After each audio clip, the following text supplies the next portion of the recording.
আজকে সকালটাই শুরু হলো বাজেভাবে। তো ভিডিও করতে গিয়ে স্ট্যান্ডের কাছে ফোনটা রাখতে গিয়ে হাত থেকে ফোনটা পড়ে গেল, আর ডিসপ্লেটাও ভেঙে গেল। তো কিছু করারও নেই।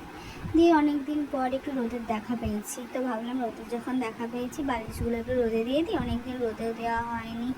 তো বালিশগুলো দিয়ে রোদে দিয়ে দিলাম। দিয়ে একটা পার্সেল করার কল এলো। তো ভাবলাম কী পার্সেল এলো রে বাবা, অনেকগুলো অর্ডার দেওয়া ছিল।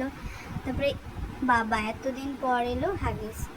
তো এই হাগিসটা আমি দুবার অর্ডার দিয়েছি, একবার তো ক্যান্সেলই হয়ে গেল। যা হোক এইবারটা এলো।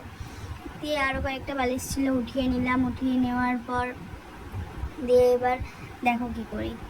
অনেক দিন পর আমি কালীকে দেখতে পেলাম, মানে লালির মেয়ে কালী।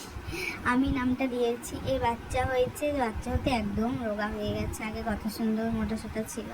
দিয়ে আমি দিকে খেয়ে নিচ্ছি। তো আজকে তো একদমই সিম্পল রান্না হয়েছে, বাঁধাকপি হয়েছে আর পুঁটি মাছের ঝাল হয়েছে, আর আমি অনেকটা স্যালাড কেটে নিয়েছি, তো ওটা দিয়েই আমি খাচ্ছি।